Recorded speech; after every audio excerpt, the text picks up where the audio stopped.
Thank you for listening to the Business Blast podcast. So for all my listeners out there that have been wanting to do your own podcast, I'd like to introduce to you Anchor. Anchor is a one-stop shop for recording, hosting, distributing, and monetizing your podcast. So before I found Anchor, I had never actually done a podcast because all the research that I had gathered made it seem very complex. Then I found Anchor, and Anchor makes podcasting extremely simple. So if you want to do your own podcast, go to anchor.fm/start.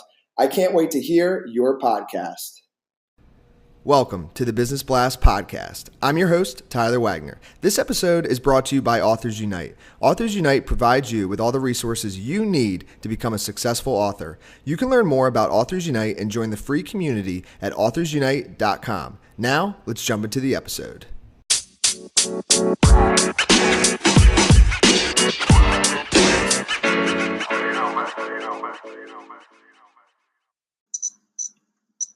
All right, everyone. Welcome back to another episode of the Business Blast podcast. I'm your host, Tyler Wagner, and today I have Amar Yousif. He is an infotech, healthcare, CISO, an immigrant, and aspiring writer. He believes in the see one, do one, and then teach one concept in life. Therefore, despite being busy as all get out, he is here to teach one. So welcome to the show, man. Thank you. Good morning. Good morning. We'll dive into the first one, Amar. The first question I have for you is, what is the best story from your life that has an underlying valuable message? All right.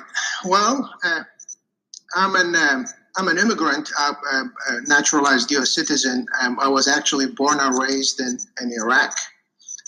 After graduating engineering school in the mid-90s, I had to join mandatory military service for 3 months. My goal at the time was to avoid being drafted by the Republican Guard, which is the elite force during my mandatory service, because that would further complicate things and I have to serve for longer and so on and so forth.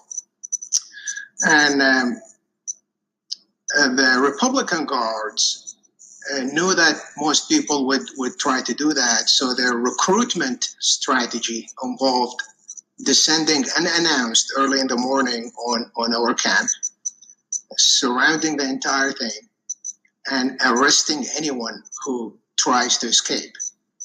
So that was a very terrifying experience for me. For me to avoid being captured, so to speak, or recruited into that force, I had to lie down in a nearby swamp for 6 hours. It was a low point in my life.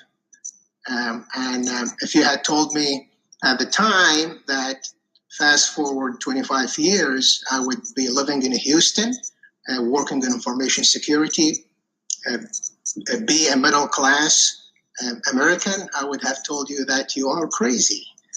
Mm-hmm. So the lesson that I learned from that experience is that when you have a low point in your life, that is not your life. That is just your life situation. Things will change, sometimes to the better and sometimes to the worse. And if you are in a low point, things will definitely change to the better. So I try to compare difficult times in my life to that low point, and that became a touchstone for me. I'm always reminded that it is not as bad as it seems, because I've seen worse. That allowed me to have a little bit more grit to go through life.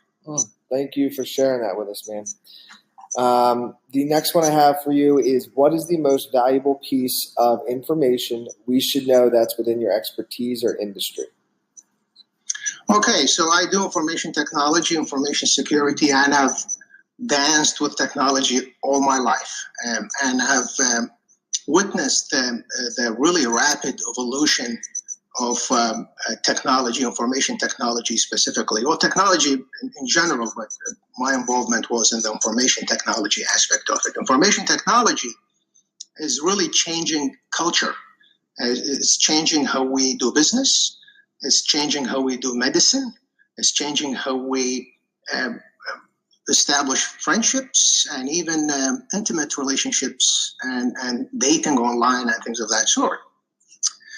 And the information security aspect of information technology is really not it's not limited to large businesses or corporations who have intellectual property that they're trying to protect. It's personal safety. Given the large role of technology in our lives, being a little bit more aware about information security hygienes and how to protect yourself online is not really a business thing or a Department of Defense thing. It's a personal thing, day in and day out, that affects all of us in all aspects of our life. I think that fact is a little bit lost on a lot of people. And what's your best piece of overall business advice? So not necessarily industry specific. Well, I would say this, starting out as a young professional, I've always struggled with, well, how do I make myself stand out? There are hundreds of us who, in this corporation or in this business who are trying to make an impression. So how do I make myself stand out? And having hindsight and being on the other side of it, where I look for young people and see if I could identify those who could stand out, I would say standing out is not as hard as I once imagined. Be technically proficient, so you are able to master that part of the business or the job. Have some professional courage, without being impolite, of course, but be able to speak truth to power. Work long hours and ask for challenging tasks and get them done. And if you do these things, it doesn't matter how inexperienced or how young you are, you will stand out. And if you could give your younger self one piece of advice, what would that be? I was very driven, still am to a certain degree. I would ask my younger self to have more friends and partake in more experiences and adventures in life. There are certain things, making lasting friendships is one of them, that are uniquely deeper if you do them when you were younger. It becomes a little bit more difficult, or perhaps not more difficult, but certainly different if you do them when you are older. And in your opinion, what is the key to happiness? I would say having a multidimensional life. What do I mean by that? Have different aspects to your life. So it's not just your career, your family life, your physical fitness, whether you like swimming or jogging or working out. So that's another dimension. Obviously, your friendships and relationships. And I say that's the key to happiness, because life has ups and downs, and at any point in time, you're going to have a low point in one of these dimensions. So that the more dimensions you have, the more likelihood that you're not going to have a low point happening at the same time in all of them. So if your career is going bad, well, guess what? If your family dimension is going well, your physical fitness dimension is going well, friendships is going well, you could lean on that to carry yourself and so on. So the more dimensions you have, the more hedging your bet you are, and you are going to be able to find that happiness. And what is the best book that you've read, and what was the number one thing you learned from that? It's very hard to narrow it down to one book, but I will go ahead and do that. The Power of Now by Eckhart Tolle. It is about mindfulness and living in the moment. Yeah, that's one of the best books that allowed me to center myself and not dwell upon the past or worry about the future and try to live in the moment a little bit more. Mm. And what is your favorite quote and why? I would say, this too shall pass. It's a quote that also helps center me, given the ever-changing nature of human affairs.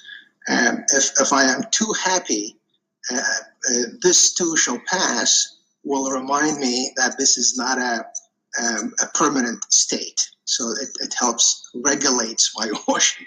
If I am too sad to the degree of depression, this too shall pass is also a reminder that this is not a constant state and things will change. So it's a quote that helps regulates me. I love it, man. Thank you so much for coming on. The last question I have for you before we let you go is, where is the best place for people to find and or connect with you online? Thank you very much. I'm on Twitter as Security Amar.